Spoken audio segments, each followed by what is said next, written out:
Hi everyone, and welcome to our webcast today, where we have two really excellent speakers talking about enhanced sensitivity and residue testing using the SCIEX QTRAP 6500 LCMS system.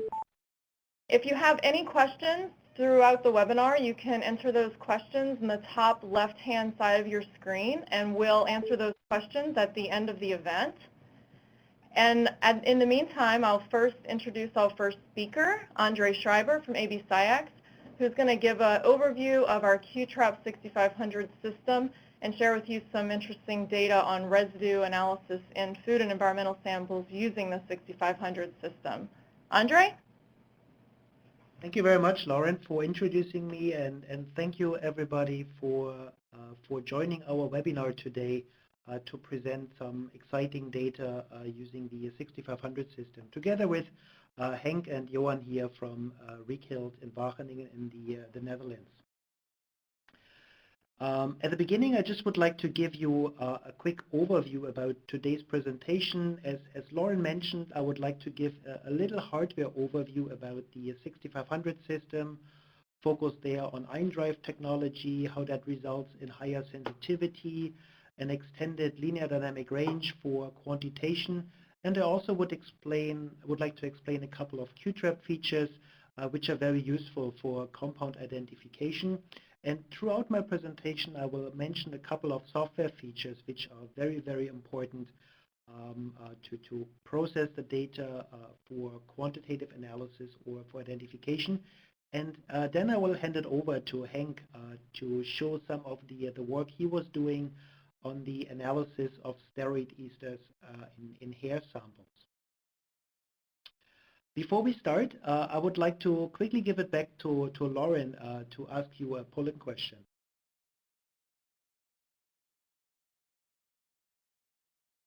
So we want to hear a little bit about what you do. So our first polling question is, what type of compound classes do you analyze for in your lab?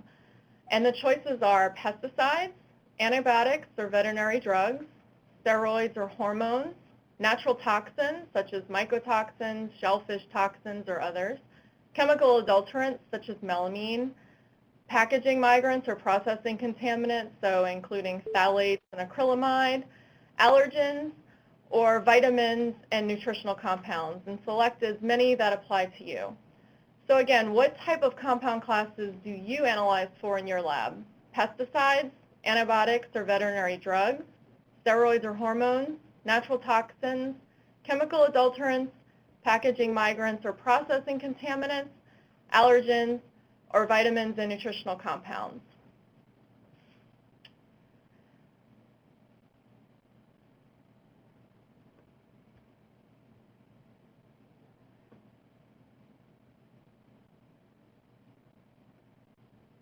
Okay, thanks to everyone. I'm leaving the poll open, and there's a few more responses coming in, but it currently appears that there's a tie between the most responses in analysis of pesticides and antibiotic veterinary drugs and some vitamin and nutritional compounds.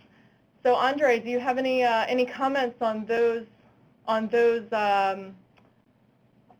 responses?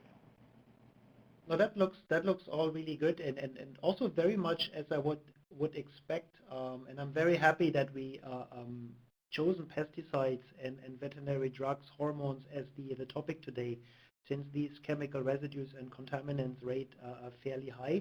But also I can see an increasing interest in the analysis of vitamins and other nutritional compounds throughout the whole food industry, and LCMS is a great tool for that. Great, thanks.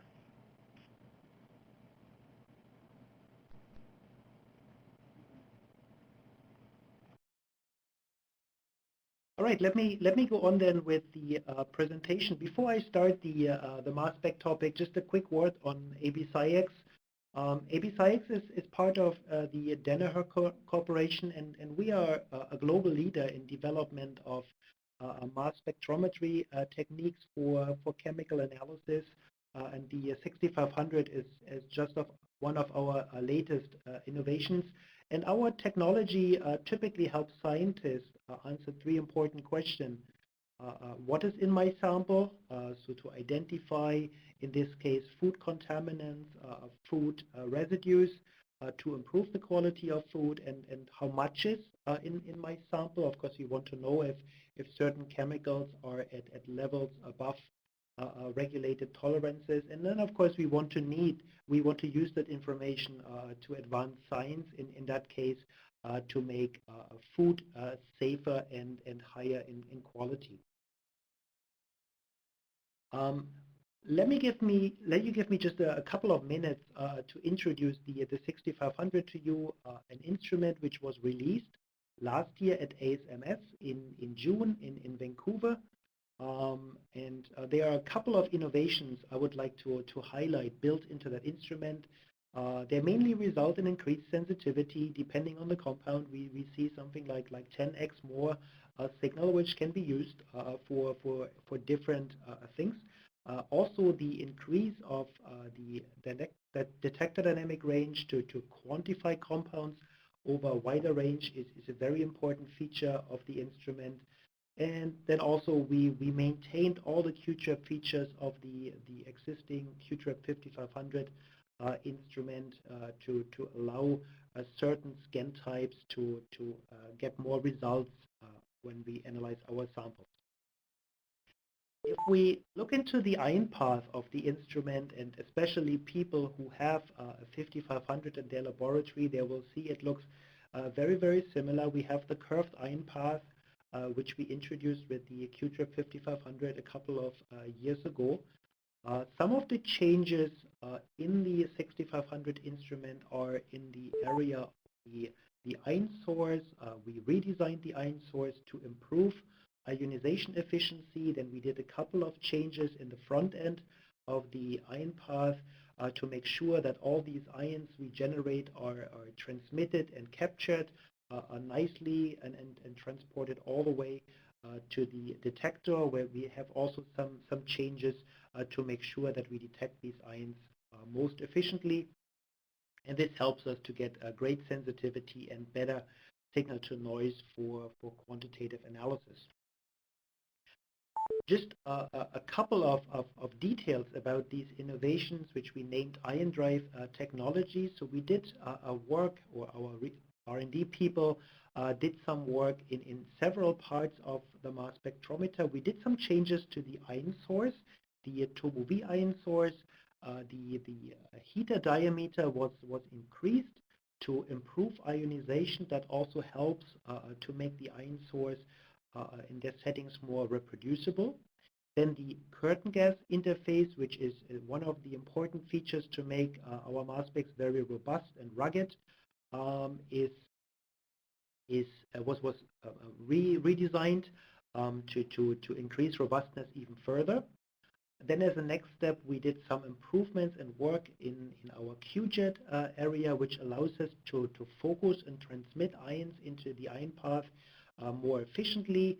And then last but not least, the high energy detector of the ion drive system allows us to more efficiently count ions, which helps us to increase linear dynamic range. And I will show you a couple of examples of these features a little bit later. Here's just like in one single slide, the two key features of the instrument are highlighted. On the top, you see a comparison of the analysis of erythromycin, an antibiotic, on the QTRAP 6500 and the QTRAP 5500. You can see that we gained a signal there of a factor of 5 and also gained a factor of 5 in signal to noise. And this is a very typical result we can see if we compare these two types of mass spectrometers. And the other change in data and results are connected to the linear dynamic range for quantitation. Typically, electrospray-based LC-MS instruments, they have a dynamic range of 3-4 orders of magnitude. Here, a new way of counting ions allows us to actually extend that linear dynamic range all the way up to 6 orders of magnitude. In this slide, you can see temperature maps, which have been generated by our R&D scientists in our research laboratory in Toronto. It shows the temperature distribution inside of the ion source in front of the orifice on the top of the old Turbo V ion source, which is built into the 5500 system. At the bottom, you see the temperature map of the ion drive Turbo V source, which is part of the 6500 system. And you can notice two different things. If you look at the temperature distribution, the ion drive Turbo V source is heating more efficiently. This allows us to release ions from droplets more efficiently, which is enhancing sensitivity through beta ionization. But also the area where the temperature is actively working on the spray is larger. We call it the wider sweet spot. And this makes the ion source more reproducible. It doesn't depend so much on settings like probe position to release ions from the spray very effectively and reproducible. The next part we adjusted inside of the mass spectrometer is the QJet. The QJet is like a mini quadrupole which sits right after the orifice of the mass spectrometer in the very first region of the vacuum system. And the QJet has two main functions. On one hand, it's supposed to focus and transmit ions into the mass analyzer towards the Q0 region, which is right behind this QJet. And also it's supposed to remove neutrals, which pass the ion source, like solvents, etc., and pump them away. The QJet was introduced with the API 5000 some years ago, a very efficient focusing device, and now in its third generation, the QJet is reworked a little bit, and we implemented two different stages inside of the QJet quadrupole, as you can see in that simulation model on the right side. The first stage has a little bit wider diameter to very effectively capture ions through the large orifice of the instrument. And then the second stage is a little bit smaller in diameter, and this is focusing ions more efficiently before they enter into the Q0 quadrupole, which sits right after the QJet instrument. And this helps us just to gain more ions and increase the sensitivity of the instrument in comparison to previous models. Here's just one example of a pesticide sample we were running. This shows the analysis of a mix of pesticides. I think it's around 300 compounds. We injected 10 microliter, and we used very typical chromatography settings, how multi-residue laboratories would use that. The chromatogram you have on your screen is at a concentration of 0.1 nanogram per milliliter, and I think that's kind of like a very interesting concentration for two different reasons. 0.1 nanogram per milliliter, 100 parts per trillion, is the legal action limit for pesticide analysis in drinking water in European countries. So this shows that you can actually inject water samples directly and having enough sensitivity to analyze pesticides very time and cost efficiently. And also 0.1 nanogram per milliliter is a factor of 100 below the residue level for pesticide analysis in food. And this allows us interesting things like dilution of our sample extract to increase robustness and quality of our analytical data. Here's a comparison of the exact same chromatogram analyzed on the 6500 on the left side. That's the standard I was showing on the previous slide. And on the right side, you have the exact same analysis performed on the 5500. It's the identical LC setup, the identical MIM table. The only difference here is the ion source temperature, which I optimized on the 6500 to adjust to the different heater settings on the 6500 ion drive ion source. And you can see immediately how the increased selectivity is resulting in higher peak intensities, which allows us to quantify at lower levels, or we can use it for other things. And here just picked a couple of compounds. Always on the left side you see the example of the 6500, and on the right side you can see the example on the 5500. I picked a couple of compounds covering a wider range of molecular weight, from acephate, a pretty small pesticides, all the way to spinosyn, which is one of the largest molecular weight in a typical pesticide screening. And you can see that sensitivity gains are compound dependent, and we found everything from a factor of 2 to more than a factor of 10 comparing all the different compounds. And here I broke everything into a single chart. So this is the gain of sensitivity of all the different compounds. You can see the distribution. For most compounds, we found a sensitivity gain between factor of 2 and 6. The average was almost 5, very close to the results I was showing earlier for erythromycin. And for more than half of our target compounds, we gained more than a factor of 4. Just that you get some idea what typical experimental settings we used for the chromatograms I was showing earlier. And this is some method work we did together with scientists from the US FDA, the laboratory of John Wong, and also with Paul Yang from the Ministry of Environment in Toronto in Ontario.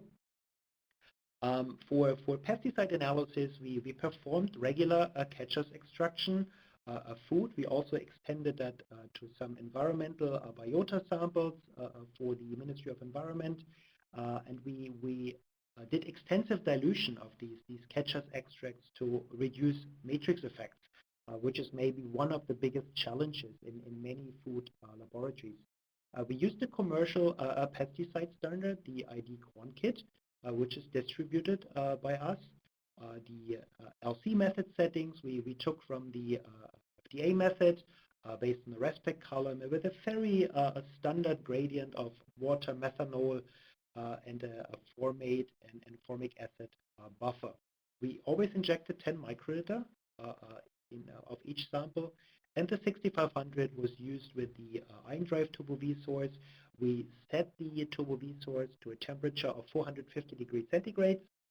We had around 500 MIM transitions in our method, and I also will show you later some data on MRM EPI to identify based on library searching, and also we used the EMS functionality to look for matrix components to identify potential reasons for matrix effects. With this, I would like to hand it back to Lauren to give you the second polling question. Thanks, Andre. So Andre was telling you a little bit about the benefits of the 6500 with enhanced sensitivity and linear dynamic range. So we want to know what would be the biggest benefits gained by your lab from an LC-MS system that had improved sensitivity and linear dynamic range. The ability to achieve lower LOQs, the ability to reduce or eliminate sample prep, the ability to dilute your samples to reduce matrix interferences, better reproducibility and accuracy at low target levels, or the ability to analyze for a larger list of targeted compounds. Again, what would be the biggest benefits gained by your lab from an LC-MS system with improved sensitivity and linear dynamic range? The ability to achieve lower LOQs, the ability to reduce or eliminate sample prep, the ability to dilute samples to reduce matrix interferences, better reproducibility and accuracy at low target levels, or the ability to analyze for a larger list of target compounds.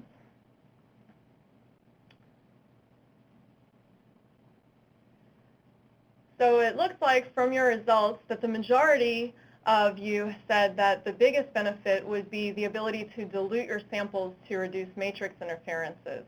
Andre, any comments on that? I would even say that's a very close call.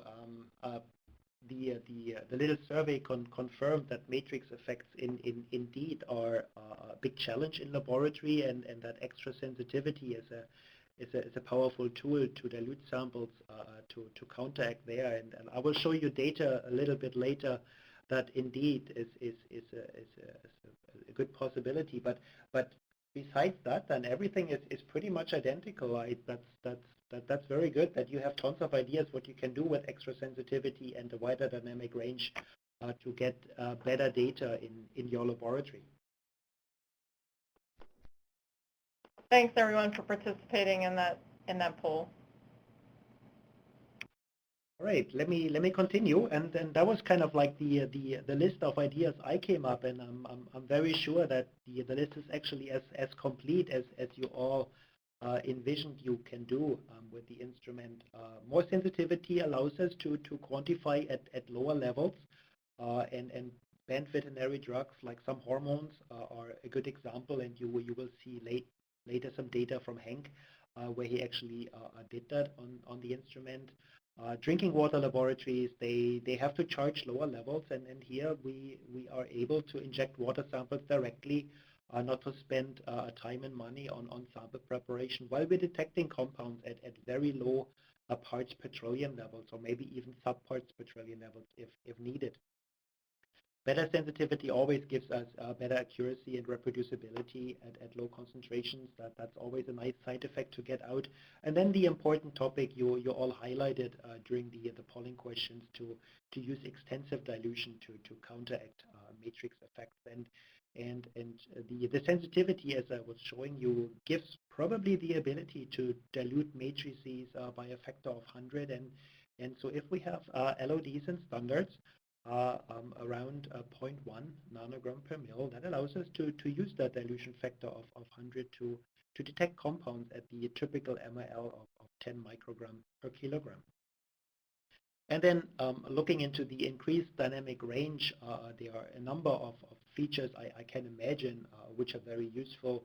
It will allow us to quantify large panels of compounds easier, because in these multi-residue methods, you always have well-ionizing compounds and very weak compounds, and you can squeeze them now much more efficiently into a single method. And also, if you have to deal with food samples where sometimes residue findings are very high and you want to quantify, here the extended dynamic range probably allows to do less reanalysis after dilution to quantify these highly contaminated samples.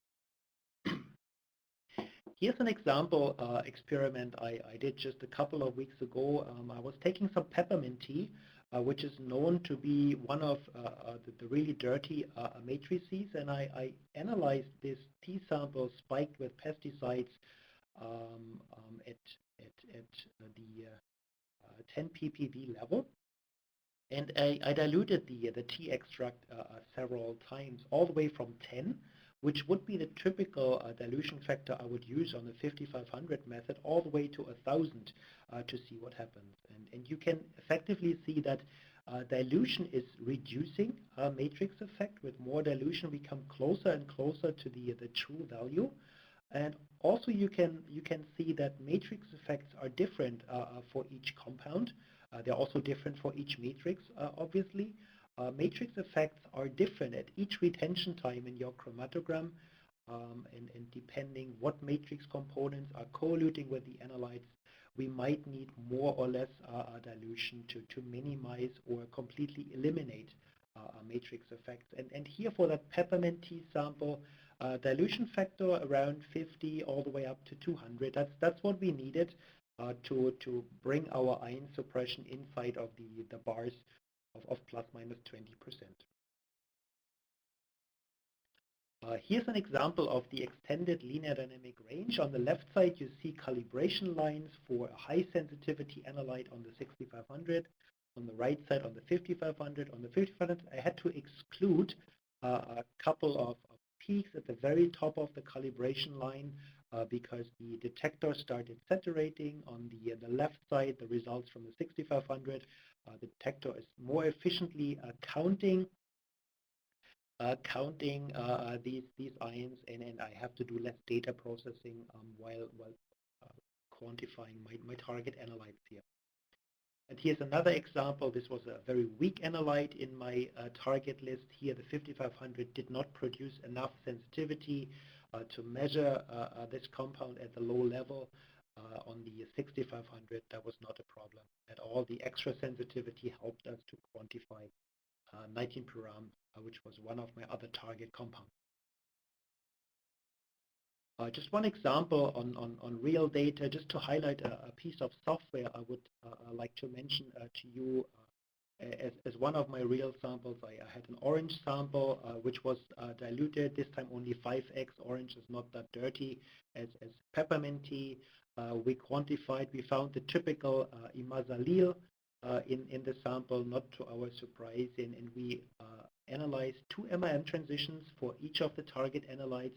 And I was using the multi-quant software with the multi-component query to automatically calculate the MIM ratios for these 2 transitions, and then the software automatically flags analytes where the MIM ratio is confirming that this compound is identified in the sample. And with this, quickly back to Lauren, and it's time for the third question. Okay, one final polling question. What type of mass spec instruments do you use for your routine analyses? GCMS, GCMSMS, high resolution GC, LCMS, LCMSMS, or high resolution LC? Again, what type of mass spec instruments do you use the most for your routine analysis? GCMS, GCMSMS, high resolution GC, LCMS, LCMSMS, or high resolution LC. And it looks as though we have the majority of you responding that you're using LCMSMS for your routine analysis, with the second being GCMS and some GCMSMS. So Andre, any comments or thoughts? That is pretty much exactly what I expected. What will happen? So on the liquid chromatography side, tandem mass spectrometry is the dominating tool. That's what you see in every laboratory. But also on the side, there is a need for gas chromatography to ionize the more lipophilic compounds like historical chlorinated pesticides or dioxins, just to name a few of them. And I can see right now in many laboratories a switch happening from the traditional GCMS towards a GCMS, and it looks like that half of the laboratories kind of like did that switch already. And if we take all the GCs together, they're probably like similar in value to the LCMS. So that's actually pretty much I expected. And we can also see that in both areas, high resolution is becoming more and more of interest. I can see accurate mass, high resolution instrumentation growing in their importance, but they're still behind the targeted instrument. Okay, thanks everyone for your participation. Thanks, Andre. Okay, and now just a very quick snapshot. What are additional features of the 6500 we didn't touch so far? So there are a number of QTRAP functions which are useful. Most popular in routine laboratories are probably MRM triggering MS full scan spectra, and these full scan MS spectra can be searched against libraries for compound identification.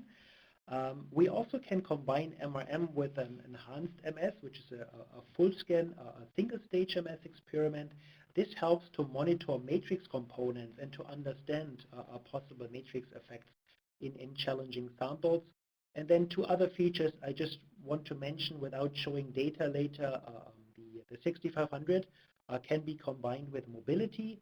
That allows us to additionally increase selectivity or use separation techniques for very challenging problems. And for somebody who has to work at higher masses, the 6500 goes all the way up to a mass range of 2000 Dalton using a dual RF electronic technique. Here's one example for library searching. That's actually the same orange sample I was showing you earlier already. We can combine in a single method the acquisition of MRM, which allows us quantitation and MRM ratio calculations for ID. but we also can acquire full-scan MS spectra, and they can be searched against libraries, existing libraries, like we did here in our library view software. And pretty much like in GCMS analysis, the library score is telling us then how confident we can be that a particular compound was detected in samples. And then the other example I have here, this is the analysis of a T sample. Here I used a dilution factor of 100. T is also like a more complex matrix.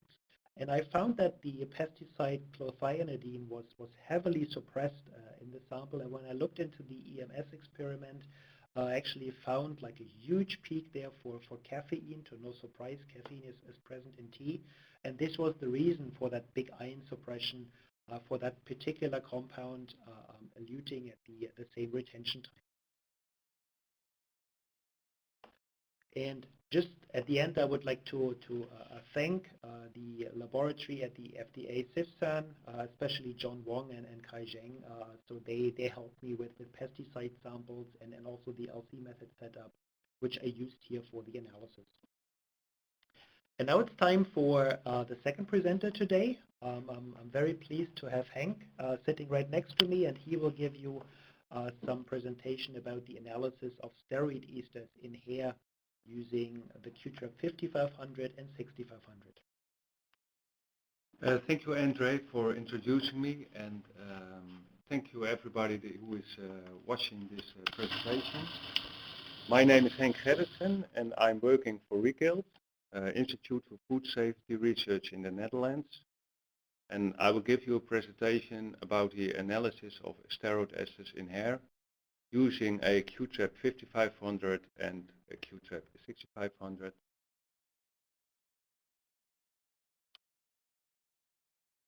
Okay, this is my first slide. The outline of my presentation is as follows. First, I will give you an introduction,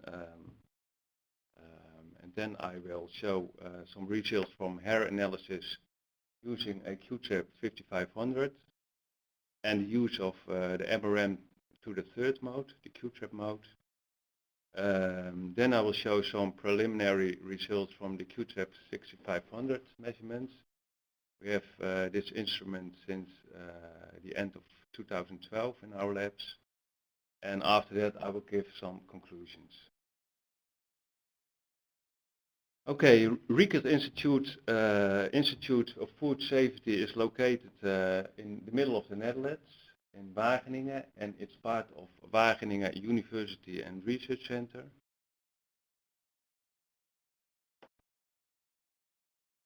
There are about 11,000 students on the university, and 6,000 employees are working there. And Wageningen University and Research Center is located over 40 places in the Netherlands. Rikilt Institute of Food Safety was founded in 1975 by the Institute of Dairy Station in Leiden and the Agricultural Testing Station of Maastricht. And since 1998 it's part of Wageningen University and Research Center. About 230 people are working there, including PhD students and foreign guests. And most of our work is done for the Ministry of Economic Affairs and Agriculture and Innovation. And the mission statement of our institute is that Rikilt contributes to European food and feed safety and health with high quality, independent research and consultancy. What are the main tasks and roles for Rikilt? Rikilt is a reference institute. We are an official control laboratory. We can do a lot of analysis in a broad range of techniques and also give advice to third parties. Rikilt can be a partner in food safety and research and forensic research work, and we have a 24/7 incident service for crisis situations. And Rikilt also provides training to other labs and clients. This is a diagram of our organization. On top is director and staff, and beneath are 4 business units. And there's a business unit contaminants and toxins, a business unit for veterinary drugs, a business unit for authenticity and novel foods, and toxicology and bioassays is another business unit. And the work that I will show in my presentation was done at the business unit of a veterinary drug. One of our tasks is to control the use of banned and registered substances in food and animal feed. We control samples from a variety of matrices, and we are analyzing these samples for present, for example, growth promoters, veterinary drugs, natural toxins, pesticides, and we analyze a broad range of samples like meat, milk, eggs, urine, hair, honey, fish, etc.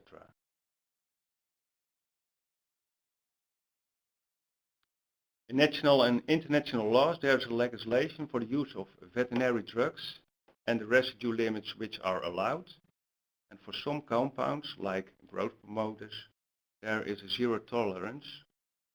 And this means that these compounds may not be present in residues from cattle, like meat, milk, or urine and hair. And to analyze and confirm these compounds, there is a need for accurate and precise analytical methods. And to confirm these compounds, identification is done by LC-MS, and therefore we need one precursor ion and two product ions to confirm the presence of these compounds. Analysis is done by using UPLC-MS or GC-MS, and there are different types of brands of instruments, and the work that I will show you in this is done on an SCIEX 5500 and 6500. And what's very important in this analysis is the sample pretreatment to get reliable results at low concentration. And to get sensitivity, concentration of the sample extract is a probability.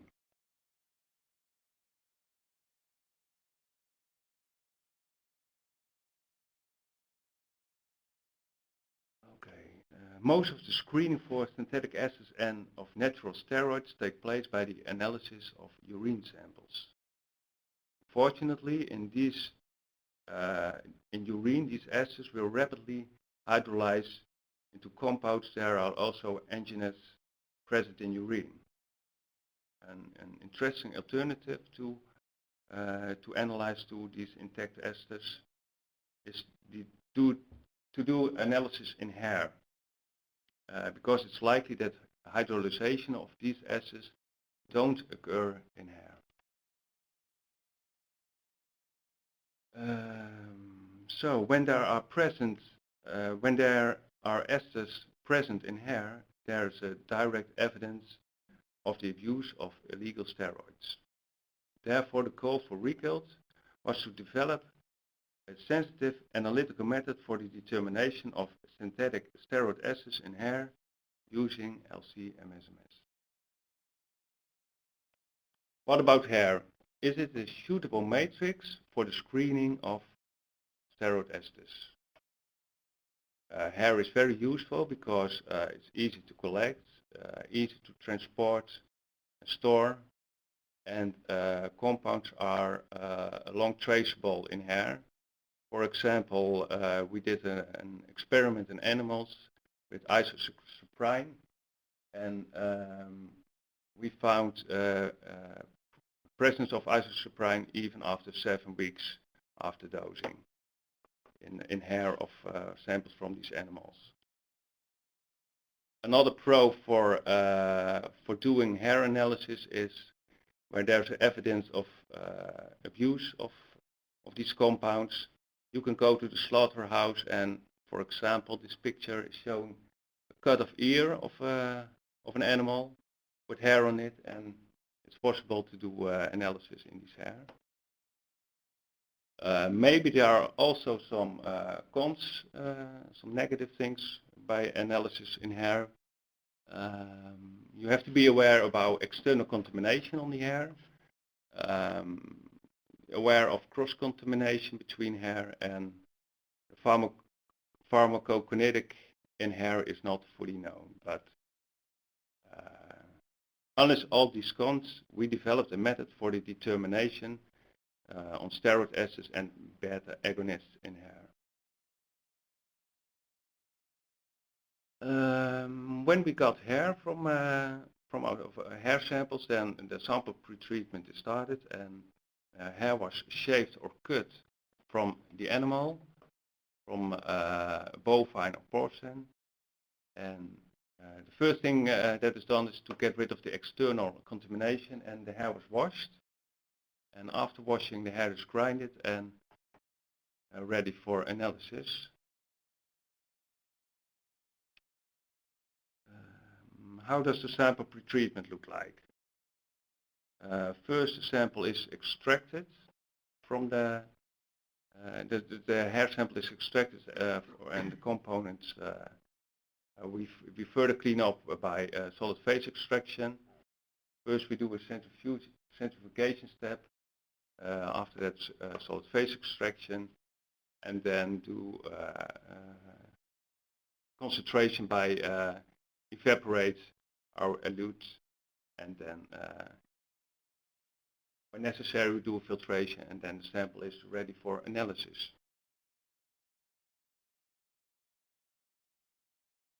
We developed a UPLC MSMS method with a multi-component method. Over more than 20 components we were measuring in this method. And for each compound we measure 2 transitions to get enough selectivity to confirm when there's a presence of the compound. And quantification was done by matrix match standard or by standard deviation. But there are also some problems by doing this analysis. For example, there are a lot of interferences due to the matrix. And as long as we need 2 transitions, we also have to quantitate on these 2 transitions. And sometimes, due to matrix effects, it's difficult to get 2 transitions for quantification. This chromatogram shows a steroid acid standard in just an academic solution. And this is a chromatogram of a steroid acid in an hair extract. And when we zoom in, we see good peaks for the steroid esters in the standard solution. But what we observe is that there is a lot of bad peak shapes in the hair extract. So the next slides I will show you some steroid esters and then see what problems did occur.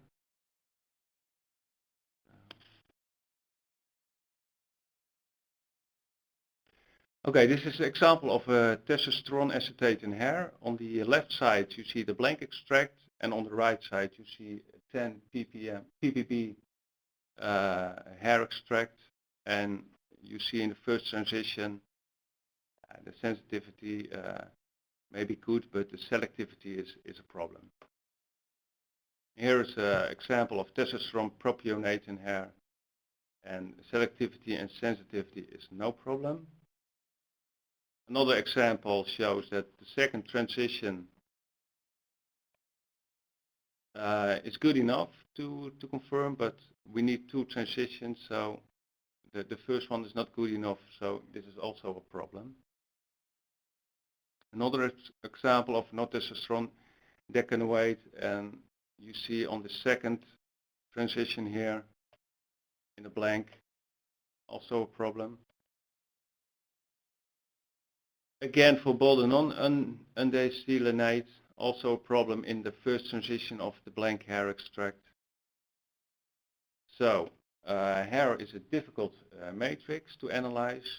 As long as we need low sensitivity with a signal to noise of 10, we have to get rid of the interferences from out of the matrix. And We have a QTRAP 5500 at a time, and this instrument has the capability to do MS to the third experiments. So we thought this MS to the third approach to get more selectivity as long as we are dealing with these matrix problems.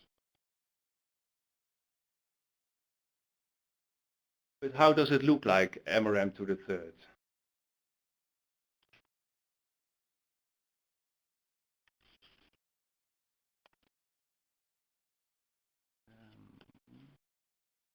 Okay, when we're using MRM, you see it on the upper side.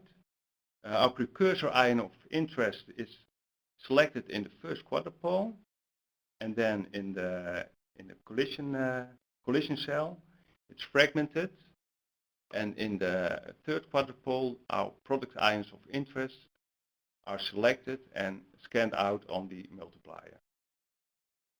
In MRM to the third, we also start by selecting our precursor ion in first quadrupole, also fragmentate them in the second cell, and then these product ions go to the third quadrupole, and they were trapped in there, in the QTRAP. And by adding some energy, these product ions will go resonate. And due to this resonate, they will fragment again into new product ions. And so we have MRM to the third product ions. Now this chromatogram shows an MS to the third experiment in a standard solution. And here is a chromatogram of a blank hair extract. And what you see at retention time that our testosterone acetate peak is present in our standard solution, we don't have an interference peak in our blank hair extract. Here is a 10 ppb spiked hair extract, and we see a good peak with a signal to noise for 10, and that's good enough to confirm these analytes. And another one of 50 microgram per kilogram. What we exactly measure here is we selected our precursor ion 331, fragment it into 109, and then our third product ion is 79. And this picture shows very good that these experiments give enough selectivity to confirm these analytes. So this slide shows the comparison between MRM and MS to the third. And what you show here, the red arrow is showing is above is a blank hair extract, and you see there's a peak present, and the peak comes from an interference out of the matrix. The same extract is injected in the MS to the third mode, and what you see, we get rid of this disturbing peak. And we have enough selectivity and even enough sensitivity to confirm these analytes. What I told you, we have a QTRAP 6500 since last year, and we also did some experiments in the MRM mode on this instrument, and we were very surprised by the sensitivity, because here we have a gain of a factor of 5 more sensitivity with a good peak, enough selectivity also, due to some optimized LC method also.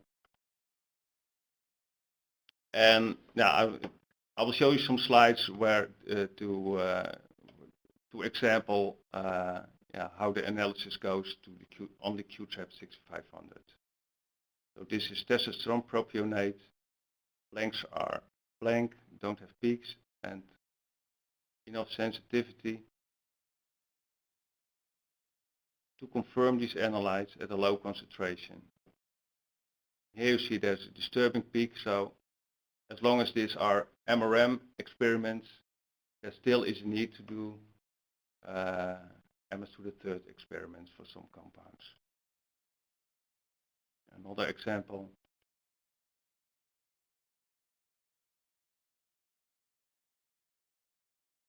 So this brings me to this table, and this table shows a comparison of our measurements between our QTRAP 5500 and QTRAP 6500 in the analysis on steroid esters in hair.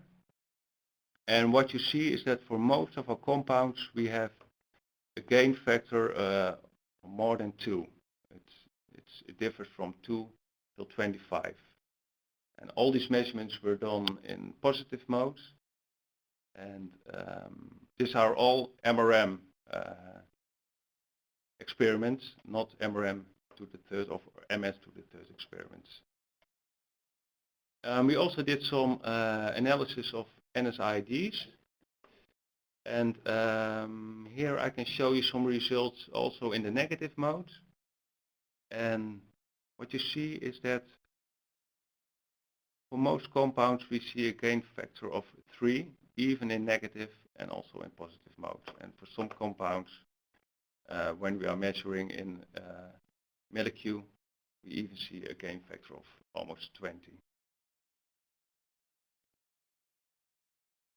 So that brings me to my conclusions. For difficult matrices, and we have to deal with the interferences in the MS to the MS cube mode. We have to deal with interferences we can lose in the MS to the third experiment, so that give more information and more selectivity. And we have to test it also on the 6500 for the future work. And yeah, what surprised us very much is that it's indeed there are enough of a very big sensitivity gain from the QTRAP 5500 to the 6500 with a factor of 2 to 25. So our future work is to do some more MRM to the third experiment for different matrices and compounds. And within a week we also get a SCIEX ion installed on our 6500 instrument. And yeah, we are very curious how this works for difficult matrices and also for the separation of isomeric compounds. And we also use our QTRAP 6500 as a real workhorse for a lot of analysis. As you can see, beta agonists in hair, mycotoxins in feed, a lot of analysis of veterinary drugs in a different kind of matrices, and also marine biotoxins in shellfish we also analyze on this instrument. So this brings me to the end of my presentation, and I'd like to thank my colleagues Johan Lasaroms and Thijs Meijer, who did almost all the work that I showed in this presentation. And I will thank you for your attention. And yeah, if you have any question, don't hesitate to ask me. Thank you so much, Henk, and thanks, Andre, as well. For anyone in the audience who has questions, you can submit those questions on the top left-hand side of your screen. We do have a few questions in already. The first question is for Henk. And the question is, have you analyzed the steroid compounds in other matrices, so perhaps tissue or urine, and how do the matrix interferences compare to hair? I'd like to skip this question to Johan Lasaroms, because I don't have all the experience in this analysis. So Johan will give an answer to this. Okay, so the question was, did we analyze steroids in other matrices than hair? Is that correct? Yes. Okay, so we do at our laboratory we do analysis of steroids in urine and also in tissue, but not the steroid esters. We have tried to set up a method for the steroid esters in blood and plasma, and there we So that's possible.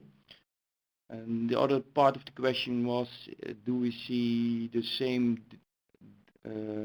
interferences in urine as in hair? No, we don't observe those interference in urine, because urine is a much cleaner matrix than hair. Okay, thank you. The second question is also for Henk, and the question is, how much optimization was required when you transitioned your method from the 5500 to the 6500 system? Okay, not very much. What I see is a slightly difference between our decluttering potentials from our AP QTRAP 5500 compared to the 6500, but we don't see any change in collision energy settings or collision exit potential settings. They are transferable one-to-one from the one instrument to the other instrument. And what I observed that when you transfer a multi-component method from the 5500 to the 6500, for example, you check some of your compounds on the decluttering potential, and then you can use that factor to change all the other values for all the other compounds. So it's very easy to transfer methods from 5500 to the 6500. Okay, thanks. Our next question is for Andre. The question is, what is the switching time of the 6500 for positive and negative ionization, and is there any difference in sensitivity with multimode and single ionization? The polarity switch time of the instrument is 20 milliseconds. That's what it takes to switch in one direction. So if you have looped experiments toggling between positive and negative, there's a total switching time of 40 milliseconds in your method.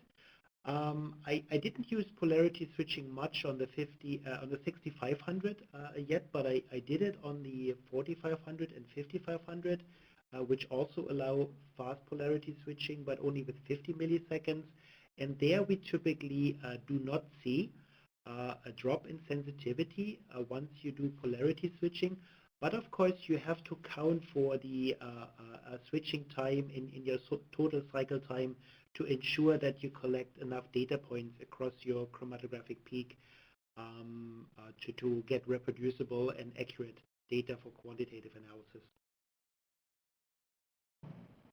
Okay, thanks. Next question is back to Henk. Could you use the dilute? Could you use the dilute and shoot method that Andre used for your hormones analysis? No, it's not possible. That's why we, because you have to detect those hormones at very low levels, residue levels, and hair and urine and meat is yes, very difficult matrix, and so it's not possible to dilute and shoot. Yeah, these dilute effects, they are more better for compounds where you have fixed maximum residue levels, like pesticides or some of the other veterinary drugs, and they are a great thing to reduce matrix effects. Please do not mix that up with matrix interferences, which are isobaric compounds producing the same MRM signal. If you dilute your samples, these interferences just become smaller together with your peak, but they don't go away. These interferences only can be removed by enhancing selectivity, and that typically is possible by selecting different MRMs or using MRM to the third, or also the SCIEX ion technology, which was mentioned at the very end as part of the future work. Okay.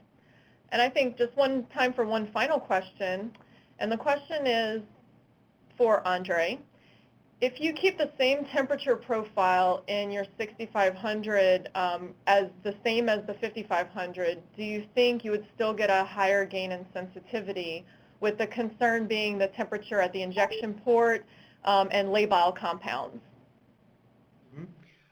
So the best temperature to detect analytes with the highest sensitivity possible is definitely compound dependent. So for these multi-pesticide residue methods, for instance, there you have to compromise. And I did a little bit optimization when I transferred the method from the 5500 towards the 6500. And I found that I had to reduce my ion source temperature by approximately 100 degrees centigrade to make sure that I do not lose the more fragile analytes, which can degrade if the temperature is too high. But if you have less compounds or maybe compounds of a specific compound class, it's definitely worth looking closer into the temperature. There are some analytes where higher temperatures, which are available on the 6500, can boost sensitivity that you can chase even lower levels of detection. Okay, thanks. Thanks, Andre, and thanks, Henk, for a very, very nice presentation. And thanks to everyone in our audience for participating today in our event. We just want to take, we hope you'll take one final moment for those of you who are still on the line to rate our webinar today. Let us know how good you think it was. And if you have any other topics that you would like to see in future webinars, please submit those as well, and we can consider those for later events. And if you have any other questions or comments, you can email us at support@absciex.com. And thanks again to our speakers, and thanks again to everyone for your participation.